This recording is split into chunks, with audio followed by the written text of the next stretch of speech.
Vamos al Evangelio de Mateo, capítulo 24. Hoy nos toca recuperar ya el estudio. La semana pasada tuvimos miércoles de alabanza, de oración. Si estuvieron por acá, pues lo disfrutaron. Y si no, pues los invitamos a que vengan, ¿no? El siguiente mes vengan y también lo puedan disfrutar, que sea de bendición para ustedes. Pero pues vamos al Evangelio de Mateo, capítulo 24. Cada vez nos vamos acercando más al final. Ya lo hemos comentado varias veces, son las últimas semanas, ya hace algunos capítulos, más bien ya es la última semana en la vida del Señor. En el ministerio son los últimos días y aquí estamos a 2 días de la Pascua, ¿no? Este pasaje que además pues es un pasaje interesante, ¿no? Complicado. Por ahí son señales del fin, los discípulos preguntando, los discípulos acercándose a querer saber qué va a pasar, cuándo se va a revelar el Señor como el Mesías triunfante, como el Mesías gobernante, como el Mesías que va a ejercer ya dominio y va a recibir la gloria para siempre y por todo el mundo. Y quieren ver a Israel restituido y a Israel levantado encima de todos. Y ahí el Señor les dice: miren que nadie los engañe, ¿no? Así empieza esta última porción ya del Evangelio, ahí en el capítulo 24, y les empieza a dar algunas señales. La última vez que estuvimos meditando en el Evangelio de Mateo, veíamos algunas señales donde el Señor les decía: todavía no es el fin. Esas van a ser señales que apuntan hacia el fin, pero eso no es el fin, esperen el fin, ¿no? Y hoy vamos a continuar por ahí, nos quedamos en el verso 14. Entonces, si me acompañan, vamos a leer a partir del verso 15, leemos un par de versículos y oramos, ¿sí? Dice ahí el verso 15 del capítulo 24: por tanto, cuando veáis en el lugar santísimo la abominación desoladora de que habló el profeta Daniel, el que le entienda, entonces los que están en Judea huyan a los montes. El que esté en la azotea no descienda para tomar algo de su casa, y el que esté en el campo no vuelva atrás para tomar su capa.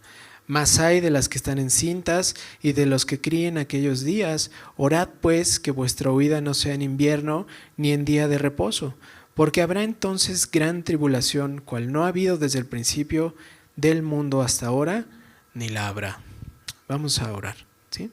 Señor, muchas gracias por dejarnos seguir conociéndote, poder reunirnos, juntarnos como tu iglesia, como tu cuerpo, para escuchar tu voz, para saber qué es lo que tú quieres hablarnos. Y te rogamos justamente eso, Señor, que tu Espíritu Santo esté con nosotros, esté dirigiendo este tiempo, tu Espíritu Santo sea hablando a nuestro corazón, mostrándonos, revelándonos exactamente con qué quieres que volvamos a casa, Señor. Que tu voz sea la que retumbe en nuestro corazón, que tu Espíritu sea el que nos dirija en este tiempo, y te rogamos que abras nuestros ojos, nuestra mente y nuestro corazón para ti, Señor, para alabanza de tu gloria y de tu nombre. Nos ponemos en tus manos y te rogamos esto con todo nuestro corazón. Amén. Muy bien, mis hermanos.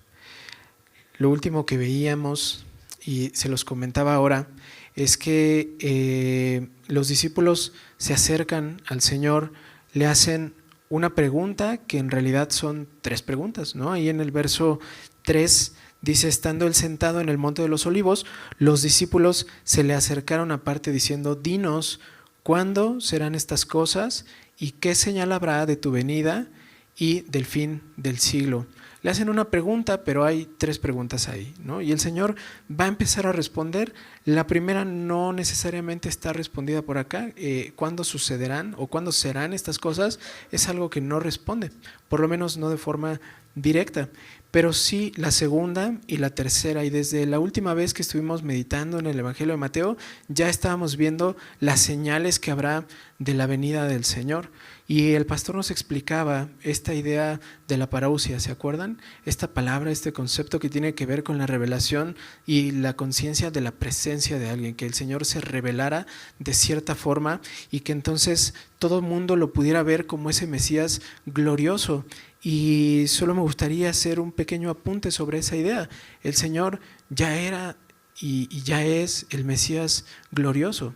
El problema no es que no se revelara, el problema es que sus discípulos y el pueblo de Israel no lo estaban viendo de esa forma.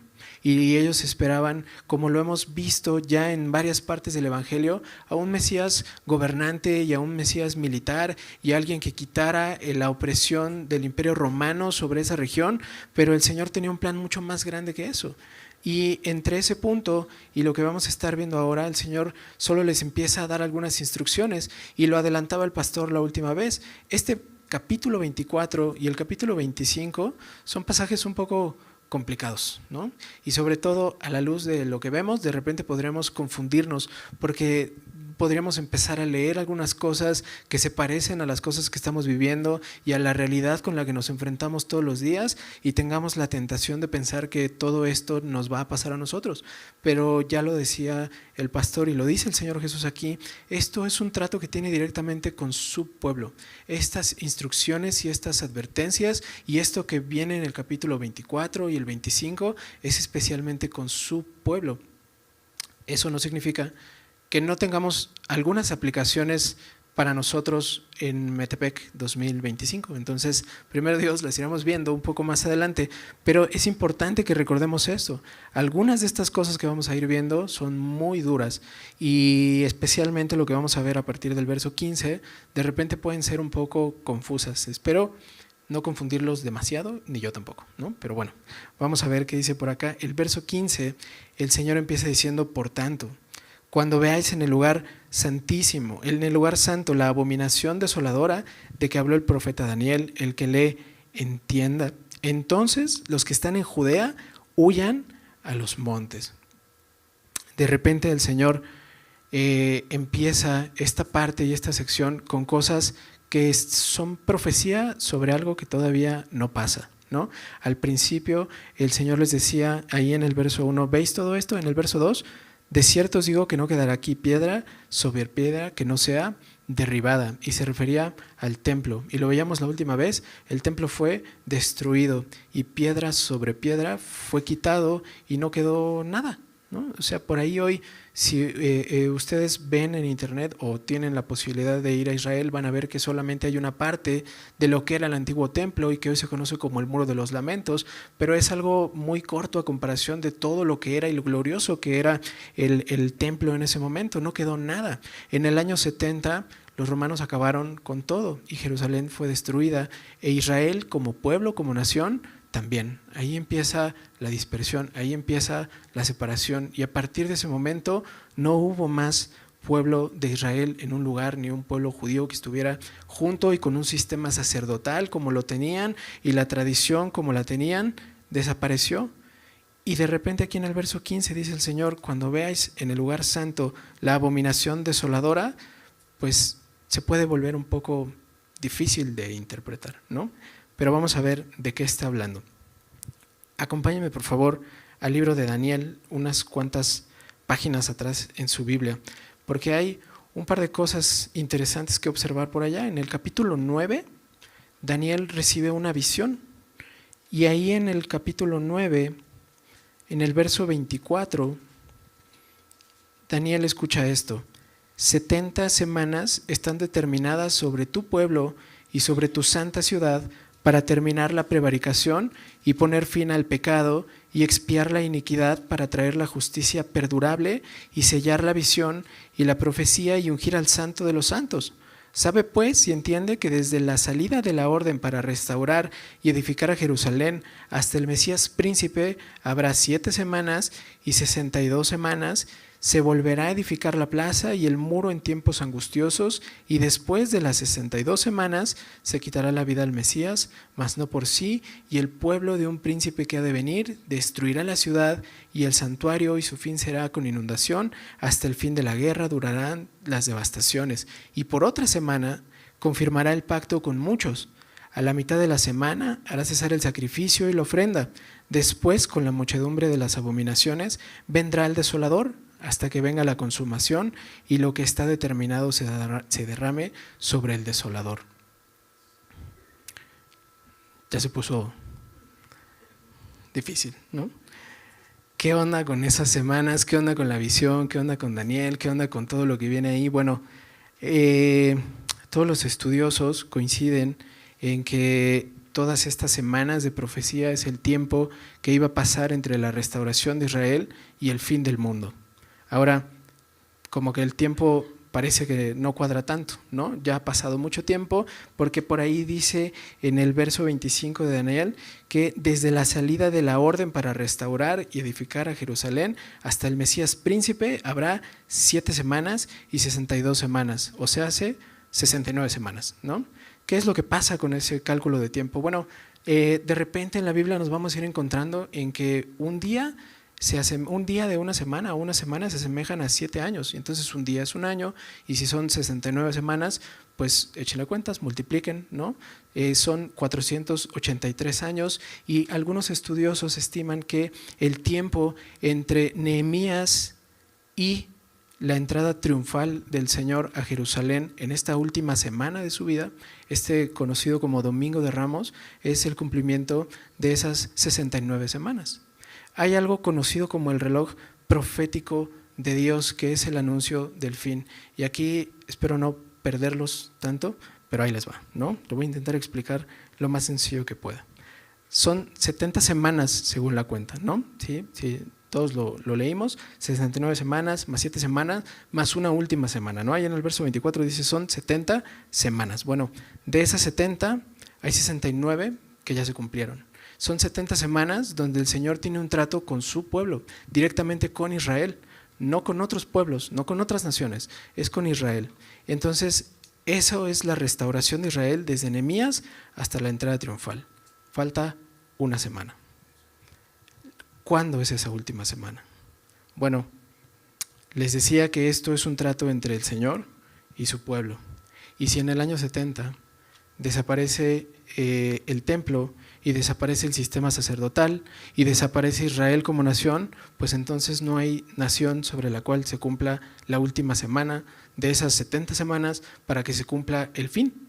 Entonces no hubo cómo se pudieran cumplir todas estas cosas. Hay algunos que estudian estos pasajes y dicen que este capítulo 24 de Mateo, el capítulo 25 son cosas ya cumplidas, pero lo decía el pastor la última vez, algunas ya se cumplieron como la destrucción del templo, otras todavía no se cumplen. Esto del versículo 15, esta abominación desoladora sentada en el lugar santo, todavía no se cumple porque ya no hay un lugar santo, porque ya no hay un templo, no existe, desde el año 70 dejó de existir. Ahora, ¿qué pasó entonces? Bueno, si a ustedes les gusta un poco la historia, recordarán que después de la Segunda Guerra Mundial, por ahí en 1948, una nación que no existió desde el año 70 volvió a existir, ¿no? La nación de Israel, ya no como judíos aislados por todo el mundo, sino como una nación soberana, independiente, con un lugar en el mapa, con una bandera y con una institución gubernamental. En 1948 reaparece Israel en el mapa geopolítico. ¿Y qué creen?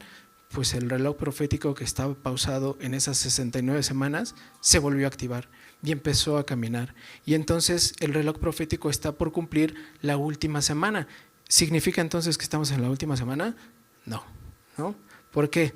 Bueno, por eso les decía que no los quería confundir, pero en este periodo, ¿no?, entre que Israel no existe y ahora sí existe, pues está el periodo de la iglesia, ¿no? Entre la entrada triunfal, el sacrificio del Señor, la Pascua, su muerte, su resurrección y la instauración de la iglesia, el nacimiento de la iglesia y Hechos 2 y el Espíritu Santo y lenguas y los discípulos llenos del Espíritu Santo testificando y la gente convirtiéndose, y hoy y hasta solamente el Señor sabe cuándo es el periodo de la iglesia. Todavía no llegamos a esa séptima semana. ¿Qué es lo que va a detonar esa séptima semana? Exactamente no sabemos, pero sabemos que antes de eso, o al menos como iglesia creemos que antes de que empiece eso y se cumpla esa última semana, para que este versículo 15 se cumpla, tiene que pasar algo con la iglesia. Si ustedes han leído Apocalipsis, seguramente ya lo habrán visto. Apocalipsis 6 es este capítulo en donde empieza lo conocido como la gran tribulación. Empiezan a abrirse los sellos y luego vienen las trompetas y por ahí están los 144,000 y luego vienen un chorro de cosas, pero antes de Apocalipsis 6 está Apocalipsis 5 y Apocalipsis 4, y si Pitágoras no mintió, pues esos están antes, ¿no? Entonces, esos dos capítulos revelan un poco de lo que como iglesia creemos, ¿no? Apocalipsis 4, Apocalipsis 5 es la adoración celestial. Es la iglesia adorando a su Señor, es la iglesia cantándole a su Señor, reconociendo al Señor, alabando al Señor y diciendo cuán digno es de ser adorado el Señor.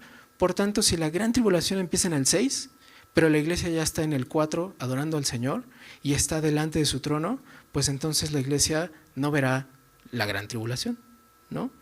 Se la va a perder. ¿Qué va a pasar? Pues vendrá lo que conocemos como el rapto. Acompáñenme muy rápido ahí a Primera de Tesalonicenses, por favor. Primera de Tesalonicenses, capítulo 4. Ahí en el verso 13, Pablo le dice a la iglesia: tampoco queremos, hermanos, que ignoréis acerca de los que duermen, para que no os entristezcáis como los otros que no tienen esperanza. Porque si creemos que Jesús murió y resucitó, así también traerá Dios con Jesús a los que durmieron con él. Por lo cual os decimos esto en palabra del Señor, que nosotros que vivimos, que habremos quedado hasta la venida del Señor, nos precederemos a los que durmieron.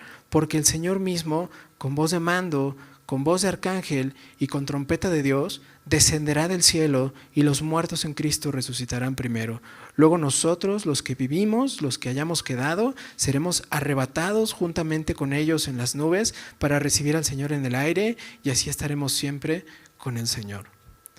Tiene que pasar esto, y después de esto viene Apocalipsis 4, la adoración celestial, y Apocalipsis 5, el reconocimiento del Cordero, y entonces sí, Apocalipsis 6, la gran tribulación. Entonces, esto que estamos viendo acá en Mateo 24 es algo que no va a pasar la iglesia. Si ustedes vieron ahí en el verso 21, dice que habrá entonces gran tribulación, cual no ha habido desde el principio del mundo hasta ahora, ni la habrá.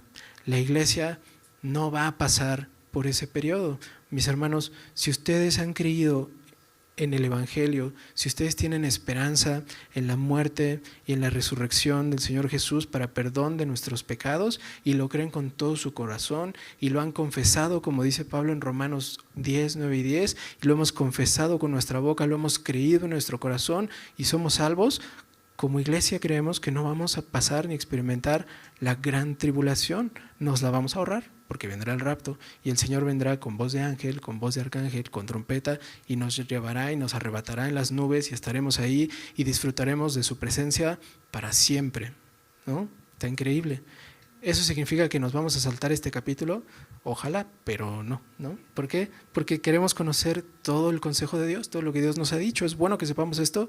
Sí, y al final vamos a ver un poco por qué, ¿no? Pero entonces, ¿a qué se refiere eso de cuando veáis en el lugar santo la abominación desoladora? Ya lo veíamos ahí en Daniel 9:27. Va a haber un momento en donde habrá algo que se va a sentar en el trono, ¿no? Dice ahí Daniel 9:27, por otra semana confirmará el pacto con muchos, a la mitad de la semana hará cesar el sacrificio y la ofrenda, después con la muchedumbre de las abominaciones vendrá el desolador, ¿no? No quería, pero hay muchos brincos, ¿no? Entre Daniel, Mateo, luego Apocalipsis y luego de regreso, pero para no estar brincando les voy contando, ¿no? En Apocalipsis vamos a encontrar que en estos 7 años va a haber una gran tribulación, como lo dice el verso 21, ¿no? No es cosas que hayamos visto hasta el momento, y ya pasamos por cosas difíciles. Hasta este punto de la historia ya nos aventamos muchas guerras y rumores de guerras, invasiones, genocidios, fosas clandestinas en nuestro país, ¿no?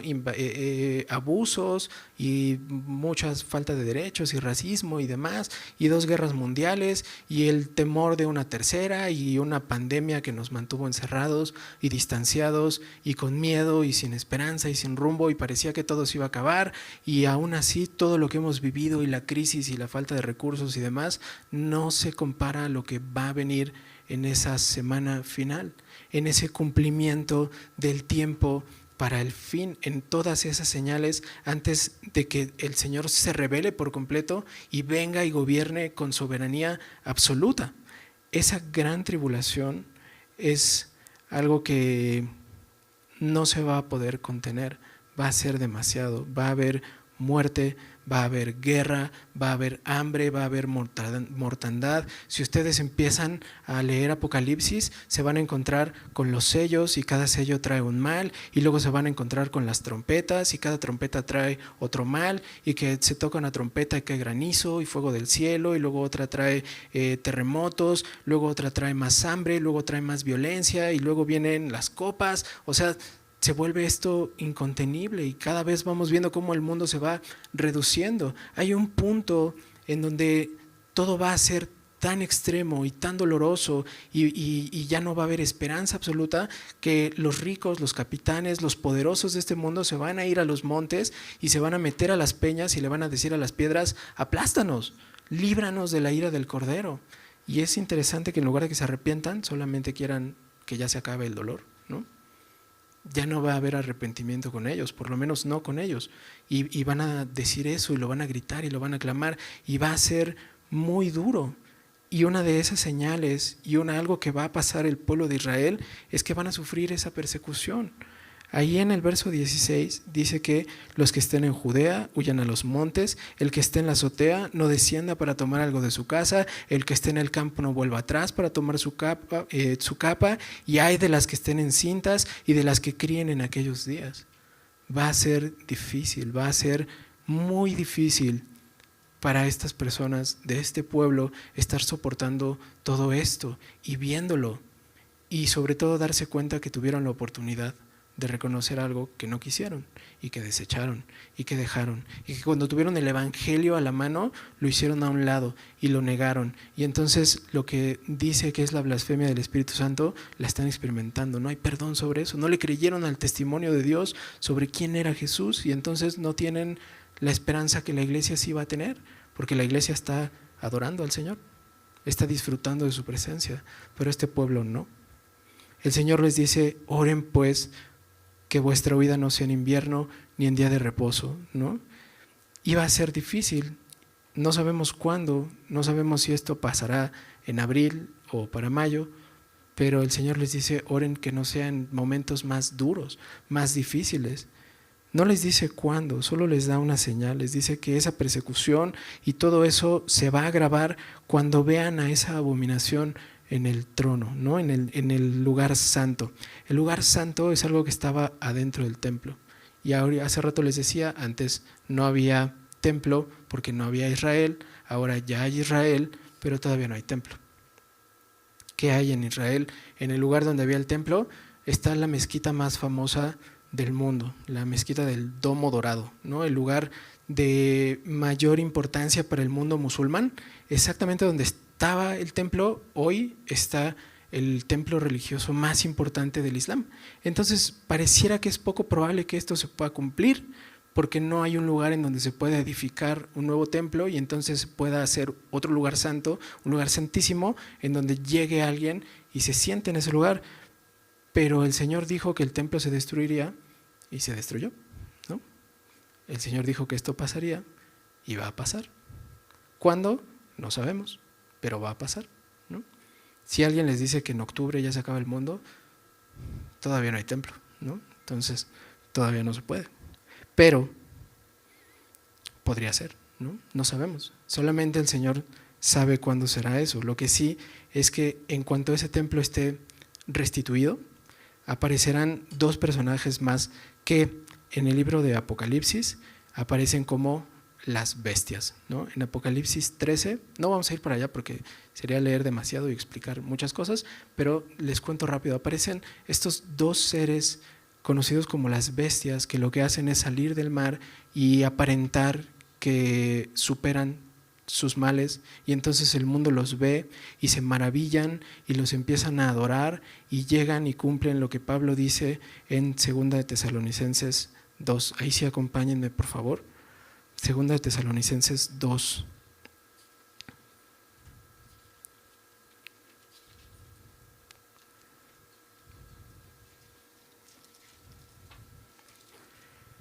Déjenme leer desde el versículo 1. Dice: pero con respecto a la venida de nuestro Señor Jesucristo y de nuestra reunión con Él, os rogamos, hermanos, que no os dejéis mover fácilmente de vuestro modo de pensar, ni os conturbéis ni por espíritu, ni por palabra, ni por carta como si fuera nuestra, en el sentido que el día del Señor está cerca. Nadie os engañe de ninguna manera, porque no vendrá sin que antes venga la apostasía y se manifieste el hombre de pecado, el hijo de perdición, el cual se opone y se levanta contra todo lo que se llama Dios o es objeto de culto, tanto que se sienta, ¿en dónde dice? En el templo de Dios como Dios, haciéndose pasar por Dios. Eso es lo que describe Apocalipsis 13, ¿no? A este hombre de pecado, a este hijo de perdición, a este anticristo que el dragón le da el poder y pues básicamente es Satanás, ¿no? Y haciendo lo que siempre ha querido hacer y lo que cree que mejor le sale, que es imitar a Dios. Y todo lo que hace todo el tiempo desde el principio es querer imitar a Dios para recibir la gloria que es de Dios. Por eso fue expulsado de la adoración celestial, ¿no? O sea, Satanás fue una creación o es una creación de Dios, que era la creación más bella, dice la Biblia, pero se ensoberbeció en su corazón, anheló la adoración que solamente le corresponde a Dios y creyó que él podía recibir de eso, y desde ese momento es todo lo que hace, imitar a Dios para que la gente se incline delante de él. A veces hay gente que lo ha hecho, ¿no? Y ¿saben qué? En la gran tribulación habrá gente que lo hará. Apocalipsis 13 es muy claro en cuanto a eso, porque aparecerá esta bestia a la que el dragón le va a dar de su poder, y entonces va a hacer maravillas y caerá fuego del cielo y va a hacer milagros y la gente lo va a ver y va a decir: wow, ¿quién como la bestia? ¿Quién puede pelear contra él? Y lo van a estar adorando y se va a sentar en este lugar, y es la señal que el Señor Jesús le dice a sus discípulos: cuando vean eso es momento de huir, ¿no? No se queden ahí esperando más, porque la persecución será mortal. Esto que es para el pueblo de Israel iba a ser difícil. Por eso el verso 21 dice que habrá gran tribulación, cual no la ha habido desde el principio del mundo hasta ahora, ni la habrá. No solamente es que iba a haber una aberración absoluta en el templo, que es una adoración a alguien que no es Dios por su pueblo, sino va a haber dolores. ¿Se acuerdan cómo lo decía el Señor unos versículos atrás? Esto no es el fin, esto solo es principio de dolores. Bueno, aquí ya hay dolores incontenibles.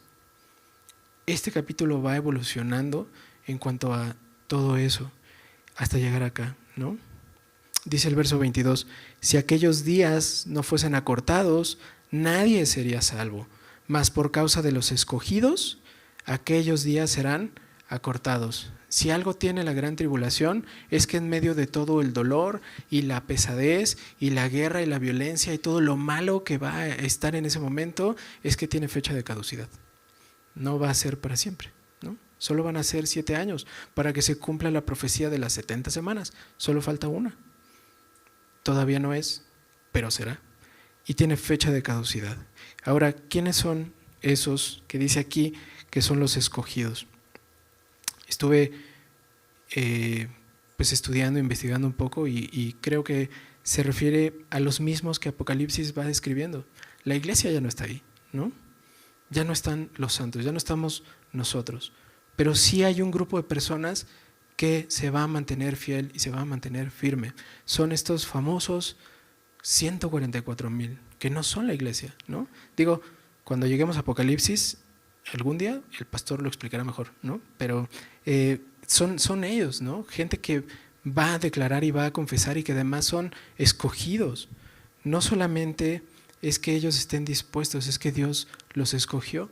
En Apocalipsis sí se dice cómo estos son sellados por Dios, tienen el nombre del Cordero y del Padre en la frente, y a diferencia de los que están adorando a la bestia, que tienen el número de la bestia en la mano, estos escogidos tienen el sello de Dios en la frente, porque tienen el nombre del Cordero y el nombre del Padre. Entonces, creo que se refiere a ellos. A causa de ellos, esos días también serán acortados. Solamente son 7 días, pero tendrán que ser los 7 años, ¿no? Dice el verso 23, entonces, si algunos dijere, mirad, aquí está el Cristo, o mirad, está allí, no lo creáis, porque se levantarán falsos cristos y falsos profetas y harán grandes señales y prodigios de tal manera que engañarán, si fuere posible aún, a los escogidos, ¿no? Hay una advertencia, hay una exhortación, hay una instrucción sobre esto, y es: no les crean. Eso es algo que ya venía diciendo, estén atentos, fíjense. Lo ha explicado el pastor en otro momento. En la Biblia, mirad no es con los ojos, es con los oídos, ¿no? Entonces está esta onda de: miren, aquí está el Cristo. Alguien va a llegar y les va a decir: está en el desierto. No, no es cierto, no es Él. Está en el templo. No, no es cierto, no es Él. Está aquí. No, no es cierto, no es Él. ¿Por qué? Pues dice el verso 27, porque como el relámpago que sale del oriente y se muestra hasta el occidente, así será también la venida del Hijo del Hombre, ¿no? O sea, cuando venga de a de veras, ya no va a haber falsos cristos, ni falsos profetas, ni nadie va a tener que decirme: voltea para allá, ¿no? No sé si han visto, pero estos últimos 2 días ha llovido fuerte, ¿no?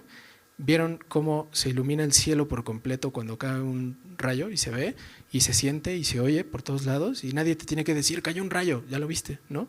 Bueno, igual va a ser con la segunda venida del Señor, va a ser evidente para todos. El verso 27 lo compara a esa imagen de ese rayo por los cielos que está iluminando la plenitud del mundo, y dice que de un lado hasta el otro del mundo lo van a ver. No va a haber nadie que pueda dudar de que lo que están viendo es ahora sí al Señor viniendo triunfante para gobernar para siempre. Pero todavía no es así de evidente. El Señor lo que les dice es: no caigan, no se dejen engañar. Dice el verso 26: si os dijeren: mirad, está en el desierto, no salgáis, o mirad, está en los aposentos, no lo creáis. No lo crean. La instrucción para ellos era: no lo crean, tengan cuidado. No se dejen llevar por las señales, por los prodigios. Engañarían, si fuera posible, a los escogidos, dice ahí. Eso significa que los escogidos no pueden ser engañados. Una de las cosas con la piratería y los clones es que cada vez evoluciona más, ¿no? Y cada vez lo que tú te encuentras en la calle se parece más a lo que es original, pero sigue sin ser original. Y cualquier persona que no conoce lo original, pues se deja llevar muy fácil por lo que es pirata, ¿no? Y es como: se ve igual, sí, pero no lo es, ¿no? Pero está igualito, se parece mucho, pero no es lo mismo. Pero es que no sé qué, bueno, aquí tiene un detalle que eso lo hace que no sea lo que dice que es, ¿no? Es una imitación. Y cualquier persona que conoce lo original, pues es difícil de engañar, o más bien no se engaña con algo que no es original. Y el Señor les dice eso: si ustedes supieran y conocieran al Dios verdadero, no se engañarían por ellos, ¿no? Los escogidos, los que me conocen, los que reconocen mi voz, no pueden ser engañados. Pero la imitación va a ser tan buena, va a ser tan grande, se van a maravillar tanto que pensarán que sí, porque no son escogidos. Es muy duro esto, ¿no? O sea, no sé si ya los confundí, pero para mí esto es durísimo, ¿no? Los corazones de estas personas que se endurecieron tanto, de repente van a tener que padecer todo esto, y aún así eso no es el fin. Ese es el principio de dolores. Todavía habrá juicio sobre ellos, ¿no? Todavía habrá más, pero todavía no llega, ¿no? Dice el verso 28: donde quiera que estuviere el cuerpo muerto, allí se juntarán las águilas. Decía un comentarista que básicamente eso era una figura retórica. Déjenme leer ese versículo en la versión de la Nueva Traducción Viviente. Dice: así como los buitres cuando se juntan indican que hay un cadáver cerca, de la misma manera esas señales revelan que el fin está cerca. Todo esto no va a ser el fin, solo son las señales que apuntan hacia el fin. Después de esto, y a partir del versículo 29, y lo veremos la siguiente semana, ya son las señales del fin, ¿no? Va a haber oscuridad y después vendrá el Señor y entonces ya va a ser evidente y se acabará todo, pero hasta aquí todavía no se acaba, ¿no? Solamente son señales que van apuntando. Decía un comentarista: el juicio está cerca y las señales afirman que el juicio ya viene, pero todavía no es. Ahora, estos pasajes son un poco complicados, porque si la iglesia no va a estar ahí, pues ¿qué me llevo? ¿No? O sea, ¿cómo me regreso a mi casa hoy? Déjenme solamente pensar en 3 cosas de todo este pasaje. Lo primero, y lo hemos platicado ya, es que pues la iglesia no va a estar ahí. Y no sé ustedes, pero creo que eso puede mover nuestro corazón a estar agradecidos con el Señor por su misericordia y por evitarnos ver todo esto, para en cambio disfrutar de su presencia sin estorbo. Incluso sin que yo le estorbe, sin que mi carne estorbe, sin que mi pecado estorbe, porque delante de Él ya tendremos una nueva naturaleza, seremos una nueva creación y voy a poder adorarlo como mi corazón anhela, pero mi carne no me deja ahora.